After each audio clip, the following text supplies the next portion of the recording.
أعوذ بالله من الشيطان الرجيم بسم الله الرحمن الرحيم الحمد لله والصلاة والسلام على رسول الله Assalomu alaykum va rahmatullohi va barakatuh. Hurmatli birodarlar, hurmatli opa-singillar.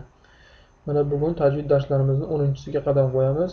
Inshaalloh bugun biz 3-bobni boshlaymiz. Bu yerda biz i va u tovushlari hamda ba'zi bir mad qoidalari bilan tanishib o'tamiz.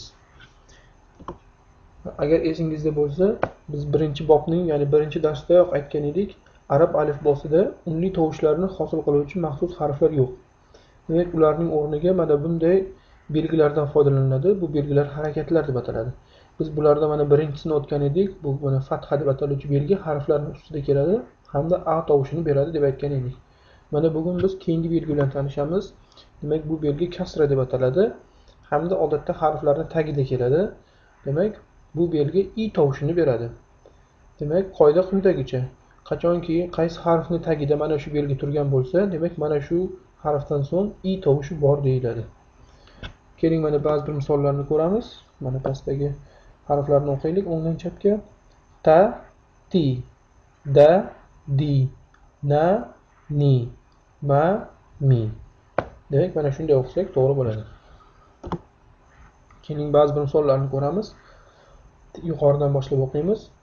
Nabata, nabati, najasa, najasi, balada, baladi, hasana, hasani, amila, shahida, fahima, lazima.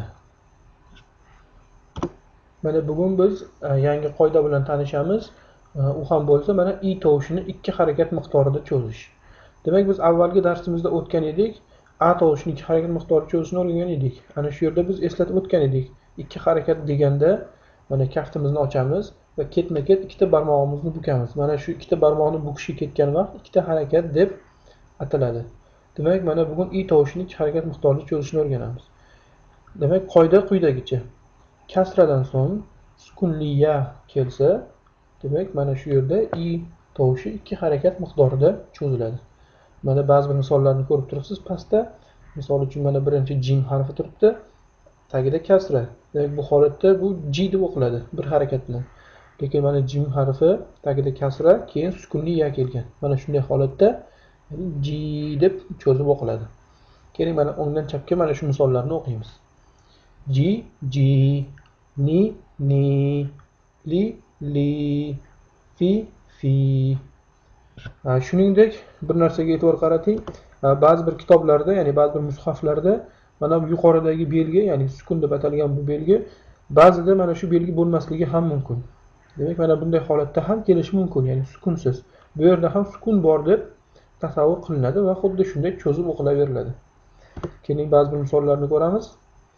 Bashiro, naziri, kabiri, sog'iro. Demak, mana shunday o'qiymiz. Shuningdek, i tovushini 2 harakat miqdorida cho'zish uchun maxsus belgi ham bor. Demak, mana bu belgini siz hozir ko'rib turibsiz. Demak, mana shu belgini ko'rganingizda ham bu odatda harfning tagida keladi. 2 harakat miqdorida i'ni cho'zib o'qiysiz. Shuningdek, bu yerda bir narsaga e'tibor bering. Mana shu belgi kelgan bo'lsa, bu belgidan so'ng mana ya harfi ham turibdi, lekin bu ya harfi bu yerda o'qilmaydi. Demak, hozir o'ngdan chapga o'qiymiz.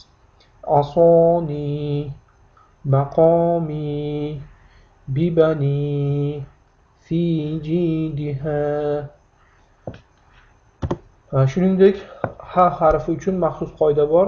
Demak, ha harfining tagida mana shu belgi kelganda hadan so'ng ya harfi yozilmaydi. Mana hozir ko'rib turibsiz, ya'ni ya harfisiz keladi. Mana bunga ham ba'zi bir misollarni ko'ramiz. Va bihi ibadihi va jasadihi bibalighihi. Demak, mana shunday o'qisak to'g'ri bo'ladi inshaalloh. Mana bugun o'tadigan qoidalarimizdan, aniqroq harflarimizdan yana biri, demak bu maxsus harf ta marbuta deb ataluvchi harf. Demak, agar bu harfni yozilishiga e'tibor bersangiz, yozilishi jihatdan ha harfiga o'xshaydi, lekin xuddi t, ya'ni ta harfi kabi ustida ikkita nuqtasi bor. Demak, bu harf ba'zida ta tovushini, ba'zida ha tovushini ham beradi. Lekin mana biz bugun buni qay holatda ta tovushini berishni o'rganamiz. Demak, qoida quyidagicha: Qachonki mana shu ta marbutodan so'ng unli tovush bo'lsa, demak bu harf ta tovushini beradi, ya'ni t tovushini beradi. Demak mana shu yerda hozir ta marbutoning tagida kasra turibdi. Demak bu holatda ta marbuto ti deb o'qiladi. Mana ko'rib turibsiz, ti deb, ya'ni ta harfining tovushini beradi. Odatda bu so'z oxirida keladi. Mana keling pastdagi misollarni ko'ramiz. Fatihati, akhirati, rafiqati, g'abarati. Demak, bu yerda ta marbuta t tovushini berdi. Xuddi shunday, misol uchun agar bu harfning ustida fatha turgan bo'lsa, ya'ni ta deb o'qiladi yoki keyinroq o'tamiz, domma bo'lsa tu deb o'qiladi. Demak, qachonki mana shu harfdan so'ng unli tovush bo'lsa, bu harf t tovushini beradi. Buni yodlab oling. Bugun o'tadigan darslarimiz mana shulardan iborat edi. Endi bir kichik qoidani o'tib ketaylik. Esingizda bo'lsa, biz hamza deb ataluvchi belgini o'tgan edik. Mana hozir mana shu yerda so'z oxirida turibdi. Bu hamza belgisi. Demak, biz birinchi bobda ko'rgan edik. Alif harfi mana shu hamzaga suyanchiq vazifasini o'tagan edi. Lekin bu alif yagona harf emas, suyanchiq vazifasini o'tovchi. Mana shunday suyanchiq vazifasini o'tovchi harflardan biri mana ya harfi ham bor. Demak, bu yerda mana so'zni ko'rib turibsiz. Shati'i degan so'zda demak oxirida mana i deb o'qiladi. Bu yerda ye harfi o'qilmaydi. Bu yerda ye harfining vazifasi hamzaga suyanchiqlik vazifasidan o'tayapti. Mana shunday mana misollardan ba'zilarini ko'ramiz. Mana birinchi so'zni ko'rib turibsiz. Shati'aha. Bu yerda ham mana hamza turibdi. Uni ostida esa mana shunday bog'lama hamzaga suyanchiq vazifasini o'tab kelgan. Demak, agar shu joyini ko'rib qolsangiz, bu yerda a tovushi bor. Demak, shati'aha, fashati'i, xoti'ina. Demak, mana shunday o'qisak to'g'ri bo'ladi.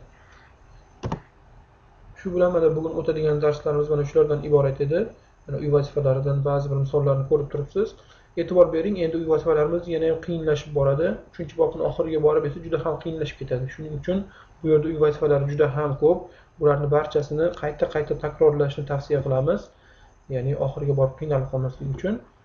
Mana ba'zi bir misollarni ko'rib turibsiz. O'z ekraningizda mana agar e'tibor bersangiz, mana pastdagi so'zlarga qarang. Endi avvalida 3 ta harfli so'zlarni o'qigan bo'lsak, endi 4 ta, 5 ta, 6 ta harflarga ham o'tamiz. Ularning bog'lamasini ham ko'rib turibsiz mana. Keling, mana shu sahifani birgalikda o'qiylik. Mana bu uy vazifalaridan biri. O'ngdan chapga, yuqoridan boshlab o'qiymiz.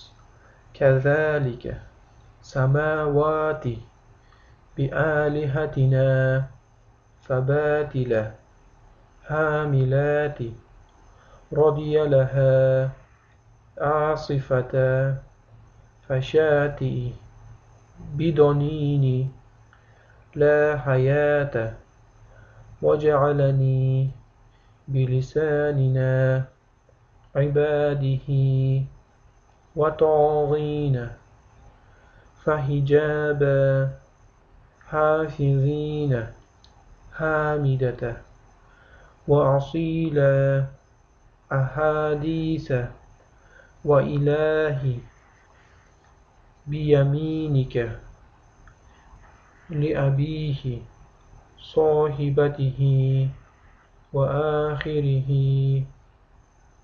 Demak, mana shunday o'qiymiz. Shu yerda biz bugungi darsimizga yakun yasaymiz. Subhanakallohumma va bihamdika ashhadu an la ilaha illa anta astaghfiruka va atubu ilayk. Assalomu alaykum va rahmatullohi va barakatuh.